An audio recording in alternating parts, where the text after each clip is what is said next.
Dimitri, thank you. It's a pleasure to be here, and thanks for what the Levy Institute does. The impact you make, starting with the speaker last year, I believe at the lunch when Mary Miller was here, and sort of set off a whole new round of debate on too big to fail, speaks to the stature of this organization and this meeting you do, and to the both stature and activism of all of you individually. I didn't, in the end, didn't much agree with what Ms. Miller said, but it started the debate. Dimitri said, as he started his speech up here, he talked about stimulation of the brain, and I said to him, I don't know that I've ever been introduced when the beginning of the speech, the beginning of the introduction talks about stimulation of the brain, so I hope I can do some of that. But I also see this, and because many of you are academicians, many of you have spent a lot of time thinking about the sort of the interaction of the private sector with regulators and with government and what that means.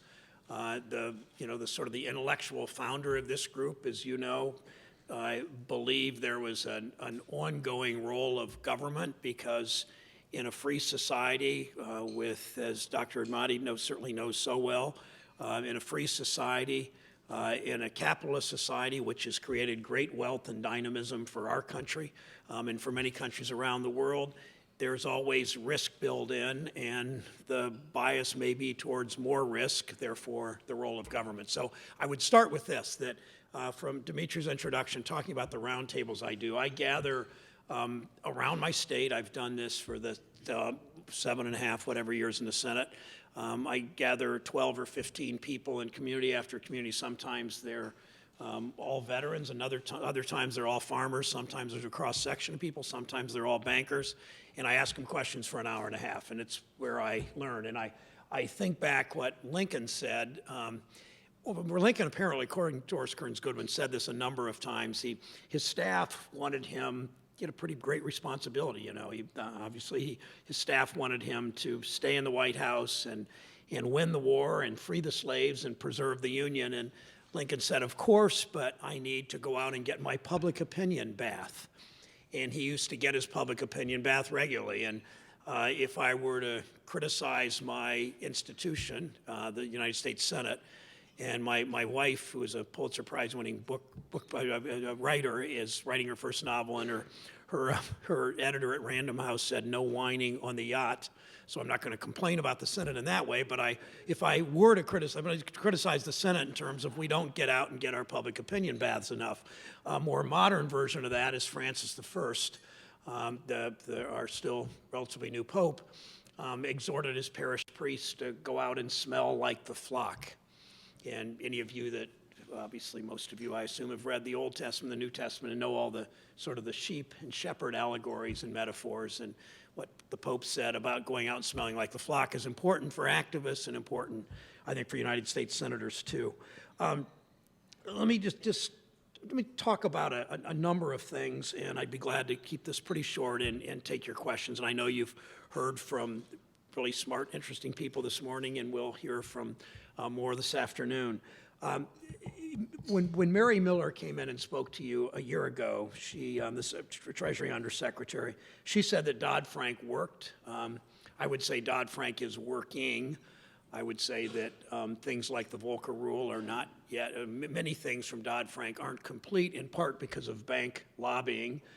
They lobby, they slow it down, then they say, and then it gets more complicated, and the rules get longer, and then they say, these rules are so complicated, and when are you going to finish them? But put that aside. But Mary Miller basically said Dodd-Frank's worked and solved the problem of too big to fail. Secretary of the Treasury made a statement, if we don't fix too big to fail, about a year ago, if I'm right about that, Graham, about a year ago said, if we don't fix too big to fail by the end of the year, then we have a serious problem. He said it was fixed by the end of the year, probably only because he had sort of begged the question. But in the end, it doesn't matter what I think. And frankly, no offense to any of you, as erudite as so many of you are and accomplished in these issues, it really doesn't matter what you think. It matters what the market thinks about too big to fail. And all you need to do is look at a number of studies. The IMF just came out with a study that said that the largest 6 banks get about $70 billion in subsidies, if you will, advantages on the market, on the capital markets, when they can borrow money at a less expensive rate than Third Federal in Cleveland, Ohio can borrow it, or big regional banks can borrow it, or even, anybody, any company or anybody can borrow it. So we also know Bloomberg a couple of years ago said the subsidies were over $80 billion. We've asked for reports from the General Accounting Office and seen the same kind of advantage on the capital markets. So that says to me that the problem still exists. I think we're in a better situation than we were 5 years ago. But because of that natural tension look at Wall Street behavior typically is to engage in risk. You make more money when you engage in risk. And the riskier, and particularly when you're betting, we've got to make sure people aren't betting other people's money as they play the market risk, if you will. Let me back up and tell a little story. I was in Ohio, in Zanesville, Ohio, in September 2008. There's a presidential election going on, as you know, between Senators Obama and McCain. I got a call from the majority leader's office. I was a member of what I thought, when I got on the committee, the banking committee in 2007, it was deemed the sleepy Senate Banking Committee, and it's called a lot of things now, but it's not one of the things. And I remember I got a call from the majority leader's office. He said, Secretary Paulson, President Bush's Secretary of the Treasury, and Chairman Bernanke of the Fed wanted to talk to the members of the banking committee in a conference call. He said, be ready at 2 o'clock. I remember calling at 2 and hearing about my wife said when I got home, I looked as ashen as she remembers me looking anytime during our 10-year marriage, that because of what Paulson and Bernanke said on that September day, where Paulson said, Bernanke laid out the issues that were imminent and beginning to happen. Paulson said, we need $700 billion. I have a 3-page bill that we want you to pass by the beginning of next week. Senators don't necessarily respond to threats quite like that. 3-page bill, no strings attached, any of that. We move quickly, more quickly than people expected. Perhaps not too quickly, but perhaps without some of the strings attached that would have meant more of that money went into trickle down, if you will, to local lenders that could have put money into the economy in a better way. That's too late now. We can look at that, but they can't do much about that now. But I remember when I'm faced with difficult votes, as the TARP vote was, difficult politically, put that aside, because the best political vote was a no vote. I knew that. But just the political, or just substantively difficult votes, I will often, just for my own use, I don't even show it to people. I'll write a list, good reason to vote for this, reason to vote for it, reason to vote against it. And I remember at the top of this list, I just wrote, best vote I'll ever cast, worst vote I'll ever cast. And it was the most necessary vote I've ever cast. But this all came as a result, as Dr. Naya will attest, as she's written about and talked about. It was preceded by a decade of deregulation of the financial industry, clearly. And we weren't. The government was the CEO of one of the biggest mega banks said, as long as the music is playing, you've got to get up and dance. And that's what was happening on Wall Street in leading up to that. And here's why, in part. There are 3,000 lobbyists representing financial services. That's one for every, six for every member of Congress, six for every member of the House and Senate. When the bill was signed, this tells you all, in a sense, when the TARP bill was signed when Dodd-Frank was signed later by President Obama, I was going to say TARP by Bush, but when Obama signed the Dodd-Frank, one of the major financial service lobbyists said, now it's halftime, which, the bill's done, now it's our turn to start helping to write the regulations. And then listen to this number. 18 years ago, the six largest banks in this country 18 years ago, their combined assets were about 18% of GDP. So roughly 20 years ago, the six largest banks combined assets, 18% of GDP. Six largest banks today, combined assets, 63% of GDP. So it's a duty for Congress when we're looking at GSE reform the Fannie and Freddie, what we do with Fannie and Freddie, what we do with the secondary markets, what we do in housing. It's always our duty to think, first of all, what we're doing, is it an improvement on the status quo, a year out and 5 years out? But the other thing, when it's banking issues, we should always be thinking, is this going to accelerate or contribute to or add to the consolidation of financial service in fewer and fewer hands. And we've always been a country that's looked askance at, not at people's ability to make money. We're a great country in terms of wanting people to be able to achieve and get rich. It's the American dream, but not for people to corner markets and not for people to concentrate wealth. And that's sort of what we move to if we're not careful in all of this. So, and it's not just the financial, it's not just the economic power that these 6 institutions have because of their size and because they get that $80 billion subsidy, a Bloomberg, $70 billion subsidy, IMF, whatever the numbers are, they get tens of billions of dollars of subsidy because of their size, because they're too big to fail, according to the markets. It's not just their economic power, it's their political power. Again, 3,000 lobbyists, they don't all work for the big 6, but a lot of them do, and they're very influential, and far too influential in the Banking Committee, in the Finance Committee, in the Senate, in the Financial Services Committee, in the House, in the Ways and Means Committee in the House. So, and if it's not just this financial industry, and these 6 large banks, and I'm not just exactly picking on them, but they're in many ways they're too big to understand, they're too big to regulate, and they're frankly, as we've seen, too big to manage.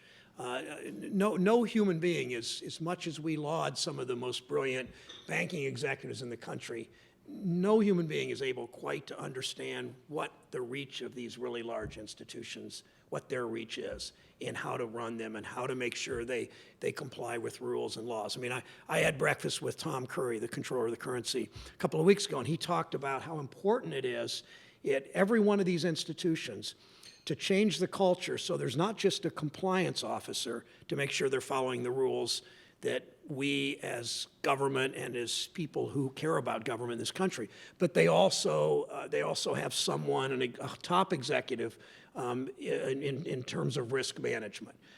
And he pointed out that the culture in these banks typically is that the risk manager is a lower level person who is perhaps doesn't have the stature of the bank. It's a little bit like when I do a roundtable in Ohio, if I go to almost any company, even in the year 2014, I'll sit around the table with 10 people of the managers, and often there's only one woman, and she's almost always in what she does. HR. She's almost always in HR. And she's never nearly the highest paid person because she didn't bring in revenue. HR didn't bring in revenue. Neither does the compliance officer. Neither does the risk management person. So until the banks understand that you want as your risk manager, and I was at Standard & Poor's in New York this past week just talking to their management team, and their CEO understood that. He actually has put, he says, and I don't know this person, someone who's very well paid as their top risk manager, who has the stature, has been in sales, had been in other revenue-producing parts of the business that is now doing risk management. But as long as you make them, they're not as well paid, they don't have the stature, they're not really at the table as much as the salesperson and the finance person and the others at some of these institutions. I mean, that's part of what the controller of the currency is trying to do in changing the culture, which is so important as risk, the risk taking at these large institutions becomes what it is. Michael Lewis, who's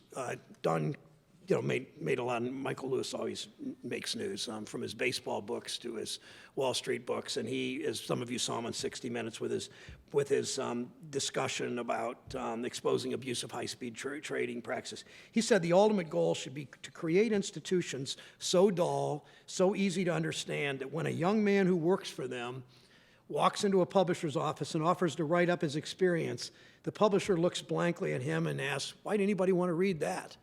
And that was, Mark, I mentioned Third Federal in Cleveland. It's where my wife and I just moved into the city of Cleveland. We live in the zip code that for I believe 3 years running, had the highest foreclosure rates in the United States.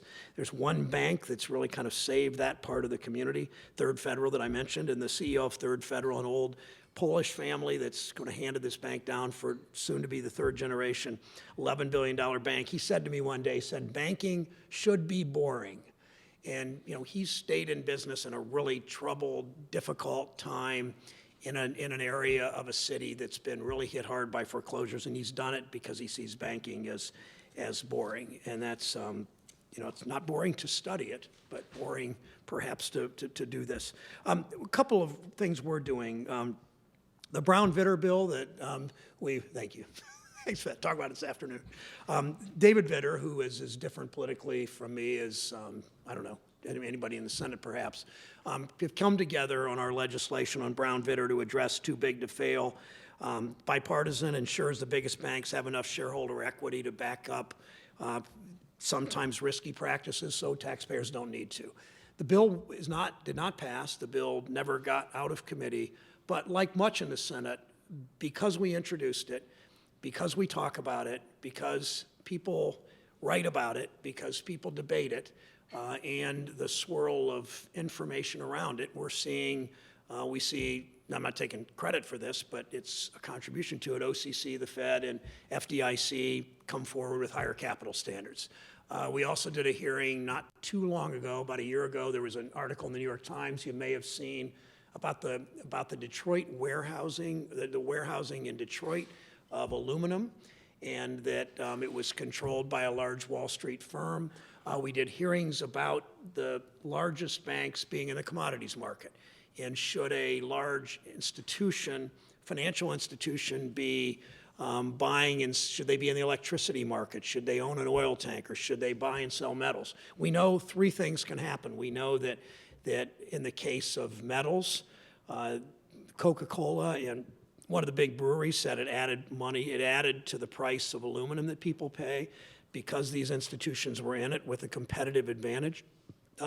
It can bring risk to the financial system if a big financial institution has an oil tanker and there's a huge oil disaster off the coast of a very expensive place like Santa Barbara. What would that do to that bank's financial stability, and would that have an effect on the financial market? And third, they always say there's a wall between traders and the commodities section of a part of a bank. But that wall only goes so high because some executive can see both sides of the wall. And there's potential conflicts, and I'm not accusing them of doing any of this, but there are potential conflicts of interest when the trading desk can get information that other traders that they're trading with can't get, where they get information that other traders can't get. So those are all reasons that we should be debating whether or not these firms are in the commodities business. We have seen at least one firm exiting the commodities business now. There were federal rules banning them from being in the business until 15 years ago, Graham. And now those federal rules we're thinking about what we do about this role. What kind of role do they have in commodities? My state's a manufacturing state. We make everything. Ohio's the third largest manufacturing state in the country. Only California, 3 times our population. Texas, twice our population makes more than we do. So this really matters to my state. And I have heard a top administration official in this administration, with whom I'm in agreement most of the time, but not always. Somebody in the administration said, when I said we should pay more attention to manufacturing, this high-ranking official, whose name you know, whom I will not mention, but he said, Sherrod, you can't pick winners and losers. You can't pick manufacturing over financial services or whatever. And I said our government's had a bias in both parties towards financial services. That's why, 30 years ago, these numbers are not precise, so I'll be general. 30 years ago, the percentage of GDP, the manufacturing was something like 25% of our GDP. Today, it's about 10 or 11, and financial services is sort of much gone the other way. And, you know, that doesn't matter maybe to people like us, but it really matters if you're a working class kid and manufacturers in your community really gives you a ticket to the middle class that you might not have otherwise. You've gone to a tech school, you don't want to get a PhD, you don't even want to get a master's degree, you may not even want a BA or a BS, but you have a skill and a trade and you're very good at what you do, but you can't get a job worth more than $12 or $13 an hour. We've also, and then why don't I stop there, and I'd like to hear your questions. Well, let me close with this. I want one call out to Dr. Admati. I'm not sure we would have had our Brown Vitter bill without her input. She is, as soon as Graham walks in, does my banking stuff, Dr. Admati jumped up and they went back in the corner and started talking about stuff that people like them talk about anyway. But I appreciate so much of what you did this way. She just challenged the misleading arguments that we hear all the time in this town, all the time in some newspapers, and it really did matter. So let me tell you a story, and I'll close with this. 2 decades ago, you all remember Barings, the international bank, and you remember the Singapore trader, whose name I don't recall, it doesn't really matter. What's his name? Nice, that's right, yeah, thank you. I like audiences like yours. The average audience would not have known that, but thank you. Maybe you're the only person here that knew it, but thanks for shouting it out. Oh, you were in Singapore, okay. Do you know this? Oh, never mind. So 2 decades ago, Barings was destroyed by fraud committed by one of their traders. I mean, I think you know that generally. In reality, there were no profits, just big losses that he managed to conceal. And here's what he said later. And it's an interesting debate to wade into because of the complexities of this whole field, but also the way that people talk about this, that are actors in this field, if you will. He wrote in his memoir, "Luckily for my fraud, there were too many chiefs who would chat about it at arm's length but never go further. They never dared to ask me any basic questions since they were afraid of looking stupid about not understanding futures and options." And just keep that in mind. I mean, this is, when it comes to the media, when it comes to regulators, when it comes to members of the House and Senate, even those of us in the Senate or House that work on banking issues a lot, that the art of obfuscation and the art of using concepts and words and the art of the language itself can be pretty overwhelming to people on the other side of these arguments. And that's, in many ways, that's one of the ways we got into this situation, is that it is pretty obtuse, it is pretty difficult, it is pretty complex, and the language often obfuscates beyond the understanding of, you know, highly educated people, but people that aren't part of the business necessarily. So just a good lesson to remember from the Singapore trader and how he knew what he was doing. He'd even sit in rooms with people as smart and as knowledgeable as he, his own partners and his subordinates, and he would say things that they didn't really understand, but they just never really wanted to challenge it because they didn't want to look stupid. And, you know, most of us don't want to look stupid very often, so that's a pretty good rule of thumb. Anyway, I'll stop and take questions.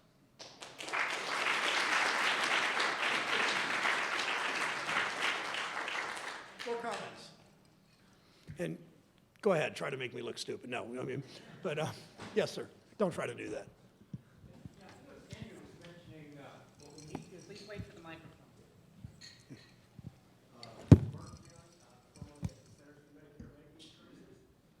I'm sorry, start again.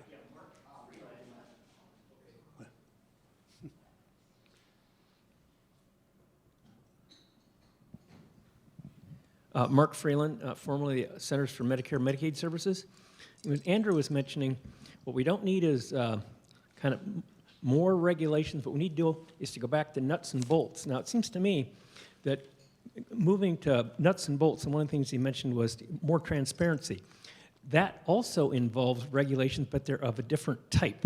And so I think a lot of us are a little puzzled, you know, what is kind of, if we're really talking about concrete steps to improve financial stability, what does this mean in terms of the types of regulations, and then how do we go about this so that on Wall Street they're allocating real capital resources, or allocating capital for real constructive projects that will move the country forward, which is basically the link here, it seems to me, between the financial and the real. That's a very good question. And I think that those of us that understand the importance of regulation, and that's many in Congress, also have a responsibility to make it as simple, as straightforward as possible. You don't want scarce resources, which all dollars are and all resources, and even the most successful companies, of course, are. You don't want them allocated on non-productive uses, and that is complying with rules and regulations that might be too arcane, too difficult to understand, in some cases unnecessary. And we're particularly sensitive. One of the things, groups of people that Graham and I work with a lot are the community bankers. And mid-size, I have 3 large mid-size banks headquartered in my state. Huntington, 50-some billion in Columbus. Key in Cleveland, 80-some billion. How much? 92 billion. And then Fifth Third in Cincinnati, 120 or 130 billion. Is that about right? Yeah. And those banks, all of them, sometimes the rules and regulations are too burdensome and too onerous. And that's the tension we always face. I don't know. I don't think there's any prescriptive answer to your question except an awareness. Some people just say regulations never on anything. They also don't support health and safety regulations oftentimes. I wear this lapel pin. It's a depiction of a canary in a bird cage. And you may know the story. The miners 100 years ago went down in the mines and they carried a canary in a cage because they didn't have a union or a government that was strong enough or cared enough to keep their jobs safe. And they relied on this canary, who, if it died because of its small lung capacity, to get out of the mines. And government obviously has a role in mine safety and Medicare and civil rights and all of those things, and in bank regulation. The question is to do it as simply as we can. I think we always lose that. That's always hard to do, and it's complicated, as your question suggests, by the fact that all kinds of private and public interests too are trying to write the rules, sometimes to be obscure, sometimes to be complicated, but always that serve their interests. It's up to government to push back and make sure the public interest is protected. That's a long answer to a really hard question, but it's something, you should always call on policymakers to be as aware of it and cognizant of it as possible. Yes, sir. Getting back to your observation on TALF when it was passed, one of the things I think that perplexed a lot of us was that it relates to the fact that there's still, a $70 or $80 billion subsidy for the financial service industry. Was there any tie-in in terms of restricting the bank executives' pay until such time as the problems that were perpetrated at that time were actually resolved? I don't think that's a very good question. I don't, and I know it's a puzzling issue to the public. One that there's not been legal action against very many high-ranking people, and that bonuses seem to continue, and the public it makes it look like the game too often is rigged. Sometimes it is, sometimes it isn't, maybe, but it appears that way to many people. I don't think people understood in 2009 and 10 that too big to fail would fall short in terms of the availability on the capital markets of cheaper money, if you will, for certain people, certain institutions. So I don't think it would have been linked to that, but I do think that the banks, there were efforts. If you remember, the president hired, somebody, I don't know who hired him, hired the same person that GM has just hired, what's his name, Feinberg, to look at salaries and compensation, and always getting pushback from a number of people. But it's, it's part of the whole issue the president talks about with inequality. Look at the ratio of CEO pay to the average worker. And that's not a particularly fair way to do it either, to restrict it based on that ratio. I do know, I had a hearing 3 weeks ago on the Finance Committee talking about the bottom 2 quintile, and this isn't directly related, but the bottom 2 quintiles in this country who are in their 50s, if you take the quintiles in their 50s, say, the bottom 2 in terms of wealth and in wages have almost no money saved. And this 3-legged stool that FDR suggested perhaps, and was, I guess, codified. That term came in the late 50s in Cleveland, by the way. Somebody came up with the term three-legged stool to describe this. Really looks like it's one leg now for far too many people, and it's something that those of us working on banking issues really need to think about for sort of that bottom half of the population that may have 10 or 20 or 30 or 50 in their 401k, if they have one at all.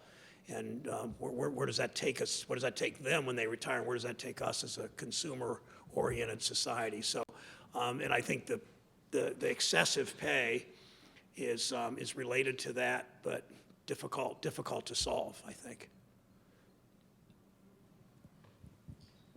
Oh, last question. Yeah, good. I'm Martin Mayer. I'm supposed to be writing a letter. It seems to me that oh, thank you. It seems to me He said that he's writing a biography of Minsky, which we Right. will look forward to. It seems to me, and I think it would have seemed to High, that what we need is some bright line definitions, and that's the function of legislatures, to write bright line definitions. They may be unfair, but at least they're easy to enforce. The mixture of commercial banking and investment banking has really got to be a mistake, because the commercial banker's first thought is, how am I going to get paid back? And the investment banker's first thought is, what can I sell the paper for? And these are two incompatible positions. If you can, we desperately need a bright line to distinguish insurance products and gambling products. And there's no consensus really about where that line should be drawn, but somebody has to draw it. And if you don't draw it at some point in the game, all the vocal rules in the world aren't going to help you. And that, it seems to me, is the job of the Congress, is to say, all right, this may be unfair, somebody makes money out of it, somebody loses money out of it, but here is the bright line, and we can look at it again in a few years, and meanwhile, you, regulators, you, Federal Reserve, you enforce this bright line to make sure that the banks are dealing in investment products, in products that are defensible other than on a gambling basis. Thank you. I think that speaks for itself, what you said. Thank you. I mean, we once had a bright line. We don't now. The bringing back of Glass-Steagall is more complicated than putting that bright line back. I mean, there's legislation to do that with Senator McCain and Senator Warner and a number of others. But you're exactly right. We've got so much. It's really the question of risk again, and what risk is part of. I mean, there should never be. If it's FDIC insured, the public should not be absorbing the risk that traders are making in their jurisdiction that way. So well said. Thank you all. I've got to run, but thanks very much for your attention. Your good question. I'm sorry, I have a last question, if you permit. Senator Brown, my name is Mario Rieti. I came from Central America to listen to you. First, I agree completely with you in the importance of financial transparency. I also agree in the importance of managing the risk factors for the benefit of the financial system. But you answered a question about subsidies. This is my question. I think subsidies was the big problem of the financial system in this country. But subsidies is terrible, especially on the agricultural sector. With the subsidies that you are giving to the agricultural sector in this country, and you are supporting, you are killing the financial system of the less developing countries, like the Central American country with CAFTA and other countries in the world. Please, Mr. Senator, what is your answer to the subsidies? I'm not clear on the agriculture? subsidies. You're talking about subsidies other than in the financial system? Other than the financial system. Okay. I don't agree with subsidies on the financial system. I agree on the financial transparency. Okay. But subsidies on the financial system were very important for this country to save the financial system. And I congratulate because you Okay, were. I agree with that. However, the other part of the subsidy that I'm asking is the subsidies for the agricultural sector For agriculture? agricultural For sector in agriculture. this country? Well, you could debate that all day long. Thank you. We just passed a farm bill. No, thank you for that. We just passed a farm bill that some of us, I mean, I voted for it because it's very broad. It was an economic development bill, it was a rural development bill, it was a conservation bill, it was a commodities bill, it was a farm policy, FARM, not foreign farm policy bill, all of that. It's clear there are still subsidies in our agriculture. I just met today with the ambassador from Japan to talk about their efforts on the trade promotion or the trade Trans-Pacific Partnership and what Japan does with agriculture. We in this country feel we're on the receiving end of an unfair policy with Japan. I understand some in Latin America think they're on the wrong side of the wrong end of an unfair agriculture policy for us. I'm particularly concerned about sugar and how we as a nation arrive at sugar prices. It doesn't just affect our cane and sugar beet farmers, the cane in the south, sugar beet in the north. It affects countries in Latin America. It also affects our candy makers. Big candy cane manufacturer in my state pays a lot more for sugar as a result of our farm and foreign policy. So I'm not as knowledgeable as you are about it. I'm concerned about how we do it, but thanks for saying it.